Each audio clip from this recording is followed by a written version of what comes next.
കുർബാനക്ക് നന്ദി പറഞ്ഞപ്പോൾ ഞാൻ പറഞ്ഞ ഒരു കാര്യമുണ്ട്. എൻ്റെ അപ്പച്ചൻ്റെയും അമ്മച്ചിയുടെയും എൻ്റെ സഹോദരന്മാരുടെയും ഒക്കെ ഒരു വലിയ സ്നേഹത്തെക്കുറിച്ച് ഞാൻ സംസാരിച്ചു.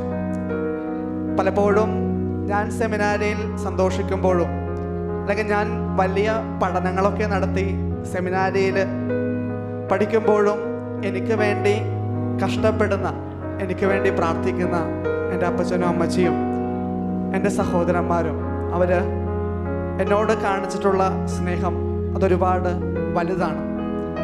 ഈ ദിവസം മനോഹരമാക്കി അവർ തരുമ്പോഴും എനിക്ക് ഉറപ്പിച്ച് പറയാൻ സാധിക്കും, കഴിഞ്ഞ 2 മാസമായിട്ട് എൻ്റെ വീട്ടുകാർ ഉറങ്ങിയിട്ടില്ല. അവരുടെ ഉറക്കത്തിലും ഊണിലുമൊക്കെ, അവരുടെ നടപ്പിലും ഇരിപ്പിലുമൊക്കെ എൻ്റെ ഈ ഒരു ദിവസം മനോഹരമാക്കണം എന്നുള്ള ചിന്തയായിരുന്നു. ഞാൻ വന്ന് കാണുമ്പോഴും പലപ്പോഴും ഇവർ തിരക്കിലാണ്, ഓട്ടത്തിലാണ്.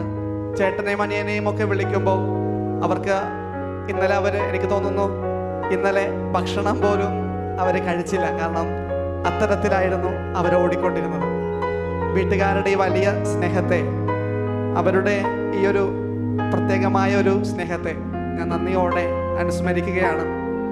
ഒപ്പം തന്നെ നിങ്ങൾ ഓരോരുത്തരും നൽകിയ സ്നേഹം